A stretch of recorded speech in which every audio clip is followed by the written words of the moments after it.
ವೀಕ್ಷಕರೇ ನಮಸ್ಕಾರ. All right Karnataka ಚಾನಲ್ಗೆ ಸುಸ್ವಾಗತ.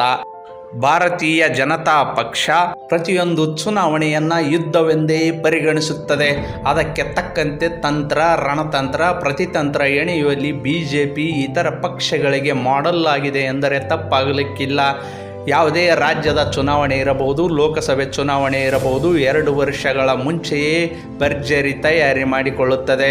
ಅದರಲ್ಲೂ ಕರ್ನಾಟಕದ ವಿಚಾರವಾಗಿ BJP ಹೈಕಮಾಂಡ್ ಈಗಿನಿಂದಲೇ ತಯಾರಿ ನಡೆಸಿದೆ. ಇನ್ನು ಕರ್ನಾಟಕದಲ್ಲಿ ವಿಧಾನಸಭೆ ಚುನಾವಣೆಗೆ 2 ವರ್ಷಕ್ಕೂ ಅಧಿಕ ಅವಧಿ ಇದೆ. ಆದರೆ BJP ಕೇಂದ್ರ ನಾಯಕರು ಕರ್ನಾಟಕದತ್ತ ವಿಶೇಷ ದೃಷ್ಟಿ ನೆಟ್ಟಿದ್ದಾರೆ. ಬಹುಮುಖ್ಯವಾಗಿ ಕರ್ನಾಟಕವನ್ನು ಮತ್ತೆ ಅಧಿಕಾರಕ್ಕೆ ಪಡೆದರೆ ದಕ್ಷಿಣ ಭಾರತದಲ್ಲಿ ಇತರ ರಾಜ್ಯಗಳ ಮೇಲೆ ಹಿಡಿತ ಸಾಧಿಸಬಹುದು ಎನ್ನುವುದು BJP ಲೆಕ್ಕಾಚಾರ. ನಾನಾ ಕಾರಣದಿಂದ ಪಕ್ಷ ಬಿಟ್ಟು ಹೋದಂತ ನಾಯಕರನ್ನ ಮರಳಿ ಗೂಡಿಗೆ ತರುವಲ್ಲಿ BJP ನಾಯಕರು ಶತ ಪ್ರಯತ್ನ ನಡೆಸಿದ್ದಾರೆ. ಅದರಲ್ಲೂ ಬಹುಮುಖ್ಯವಾಗಿ ಉತ್ತರ ಕರ್ನಾಟಕದ ನಾಯಕರನ್ನ ಸೆಳೆಯಲು ಮುಂದಾಗಿದ್ದಾರೆ. BJP ಹೈಕಮಾಂಡ್ ಯಾರಿಗೆ ಗಾಳ ಹಾಕಿದೆ? ಉತ್ತರ ಕರ್ನಾಟಕದ ಪ್ರಮುಖ ನಾಯಕರು ನಿಜವಾಗ್ಲೂ BJPಗೆ ಹೋಗ್ತಾರಾ? ಈ ಕುರಿತು ಇಂಟ್ರೆಸ್ಟಿಂಗ್ ಆದಂಥ ಸ್ಟೋರಿ ಹೇಳ್ತೀವಿ. ನಮ್ಮ ಚಾನಲ್ ಸಬ್ಸ್ಕ್ರೈಬ್ ಮಾಡಿ, ಅಭಿಪ್ರಾಯ ತಿಳಿಸಲು ಕಮೆಂಟ್ ಮಾಡಿ, ಹಾಗೆ ಶೇರ್ ಮಾಡಿ, ಲೈಕ್ ಮಾಡಿ. ಸೊ ವೀಕ್ಷಕರೇ, BJPಗೆ ಕರ್ನಾಟಕ ಮಾತ್ರವಲ್ಲ, ದಕ್ಷಿಣ ಭಾರತ ಕೆಲವು ವರ್ಷಗಳ ಹಿಂದೆ ಕಬ್ಬಿಣದ ಕಡಲೆ ಆಗಿತ್ತು. ಇಲ್ಲಿ ಅಧಿಕಾರ ಹಿಡಿಯುವುದು ಕನಸಿನ ಮಾತಾಗಿತ್ತು.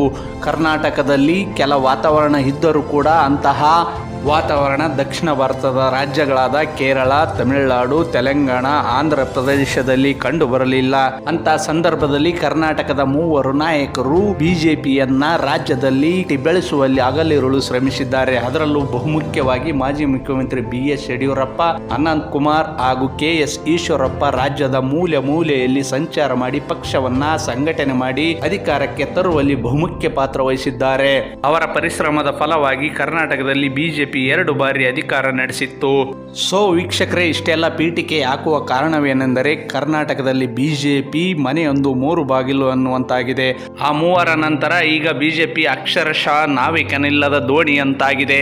ಕೆಲ ನಾಯಕರು ಇದ್ದರೂ ಕೂಡ ಎಲ್ಲರನ್ನ ಒಗ್ಗೂಡಿಸಿಕೊಂಡು ಪಕ್ಷ ಸಂಘಟನೆ ಮಾಡುವಲ್ಲಿ ಎಡವಿದ್ದಾರೆ.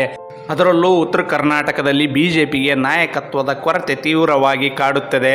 ಬೆಳಗಾವಿ ಸೇರಿ ಉತ್ತರ ಕರ್ನಾಟಕದಲ್ಲಿ ಹಿಡಿತ ಹೊಂದಿದ್ದಂಥ ಮಾಜಿ ಸಚಿವರಾದಂಥ ಸುರೇಶ್ ಅಂಗಡಿ, ರಮೇಶ್ ಕತ್ತಿ ನಿಧನ ನಂತರ ಪಕ್ಷ ತಳಕ್ಕಚ್ಚಿದೆ. ಬಸನಗೌಡ ಪಾಟೀಲ್ ಯತ್ನಾಳ್ ಅವರನ್ನ ಪಕ್ಷದಿಂದ ಉಚ್ಚಾಟನೆ ಮಾಡಿದಂಥ ನಂತರ ಹೇಳಿಕೊಳ್ಳುವಂತಹ ನಾಯಕರು ಉತ್ತರ ಕರ್ನಾಟಕದಲ್ಲಿಲ್ಲ. ಬೆಳಗಾವಿಯಲ್ಲಿ ಪ್ರಭಾಕರ್ ಕೋರೆ, ಶಶಿಕಲಾ ಜೊಲ್ಲೆ, ಗೋವಿಂದ್ ಕಾರಜೋಳ ಪ್ರಮುಖ ನಾಯಕರಿದ್ದರೂ ಕೂಡ BJPಗೆ ಹೇಳಿಕೊಳ್ಳುವಂಥ ವರ್ಚಸ್ಸು ಬಂದಿಲ್ಲ. ಹೀಗಾಗಿಯೇ ಬೆಳಗಾವಿಯಲ್ಲಿ ಜಾರಕಿಹೊಳಿ ಕುಟುಂಬಕ್ಕೆ ಟಕ್ಕರ್ ಕೊಡಲು ಮಾಜಿ ಉಪಮುಖ್ಯಮಂತ್ರಿ ಲಕ್ಷ್ಮಣ್ ಸವದಿ ಅವರನ್ನು BJPಗೆ ಕರೆತರಲು BJP ಹೈಕಮಾಂಡ್ ಚಿಂತನೆ ನಡೆಸಿದೆ ಎಂದು ಹೇಳಲಾಗುತ್ತಿದೆ. BJPಯಲ್ಲಿ ಉಪಮುಖ್ಯಮಂತ್ರಿ ಸ್ಥಾನ ಅಲಂಕರಿಸಿದ್ದರೂ ಕೂಡ ನನಗೆ ಅನ್ಯಾಯ ಆಗಿದೆ ಎಂದು ಕಾಂಗ್ರೆಸ್ ಸೇರಿದ್ದಂತಹ ಲಕ್ಷ್ಮಣ್ ಸವದಿಗೆ ಕಾಂಗ್ರೆಸ್ನಲ್ಲಿ ಯಾವುದೇ ಸೂಕ್ತ ಸ್ಥಾನಮಾನ, ಸಚಿವ ಸ್ಥಾನ ಸಿಗಲಿಲ್ಲ. ಹೀಗಾಗಿಯೇ ಭ್ರಮ ನಿರಸಗೊಂಡಿರುವಂತಹ ಲಕ್ಷ್ಮಣ್ ಸವದಿ ಅವರು BJPಯ ಬಾಗಿಲು ಬಡಿಯುತ್ತಿದ್ದಾರೆ ಎಂದು ಹೇಳಲಾಗುತ್ತಿದೆ. ಬೆಳಗಾವಿಯಲ್ಲಿ ಜಾರಕಿಹೊಳಿ ಬ್ರದರ್ಸ್ ಹಿಡಿತ ತಪ್ಪಿಸಲು ಲಕ್ಷ್ಮಣ್ ಸವದಿ ಸೂಕ್ತ ವ್ಯಕ್ತಿ ಎಂದು ಅರಿತಿರುವಂತಹ BJP ನಾಯಕರು ಮುಂಬರುವ ದಿನಗಳಲ್ಲಿ ಲಕ್ಷ್ಮಣ್ ಸವದಿ ಅವರನ್ನ BJPಗೆ ಕರೆತರುವ ಎಲ್ಲ ಸಾಧ್ಯತೆ ಇದೆ ಎಂದು ಹೇಳಲಾಗುತ್ತಿದೆ. ಇತ್ತೀಚೆಗೆ ನಡೆದಂತಹ ಸಹಕಾರ ಸಂಘದ ಚುನಾವಣೆಯಲ್ಲಿ ಲಕ್ಷ್ಮಣ್ ಸವದಿ, ರಮೇಶ್ ಕತ್ತಿ ಅವರು ಜಾರಕಿಹೊಳಿ ಕುಟುಂಬಕ್ಕೆ ಶೆಡ್ ಹೊಡೆದು ತಮ್ಮ ಬೆಂಬಲಿಗರನ್ನ ಗೆಲ್ಲಿಸುವ ಮೂಲಕ ತಮ್ಮದೇ ಆದ ವರ್ಚಸ್ಸನ್ನು ಉಳಿಸಿಕೊಂಡಿದ್ದರು. ಹೀಗಾಗಿಯೇ BJP ಹೈಕಮಾಂಡ್ ಲಕ್ಷ್ಮಣ್ ಸವದಿ ಅವರನ್ನ ಕರೆತರಲು ಮುಂದಾಗಿದೆ. ಲಕ್ಷ್ಮಣ ಸವದಿ, ರಮೇಶ್ ಕತ್ತಿಯ ಮೂಲಕ ಬೆಳಗಾವಿಯ 18 ವಿಧಾನಸಭಾ ಕ್ಷೇತ್ರಗಳ ಮೇಲೆ ಹಿಡಿತ ಸಾಧಿಸಲು BJP ಚಿಂತನೆ ನಡೆಸಿದೆ. BJPಯ ರಾಷ್ಟ್ರೀಯ ಪ್ರಧಾನ ಕಾರ್ಯದರ್ಶಿ BL ಸಂತೋಷ್ ಅವರು ಈಗಾಗಲೇ ಲಕ್ಷ್ಮಣ್ ಸವದಿ ಜೊತೆ ಒಂದು ಸುತ್ತಿನ ಮಾತುಕತೆ ನಡೆಸಿದ್ದಾರೆ ಎಂದು ಹೇಳಲಾಗುತ್ತದೆ. ಜೊತೆಗೆ BJP ರಾಜ್ಯಾಧ್ಯಕ್ಷ ವಿಜಯೇಂದ್ರ ಕೂಡ ಇದಕ್ಕೆ ಸಾಥ್ ನೀಡಿದ್ದು ಉತ್ತರ ಕರ್ನಾಟಕದಲ್ಲಿ ಪಕ್ಷ ಸಂಘಟನೆಗೆ ಒತ್ತು ನೀಡಿದ್ದಾರೆ.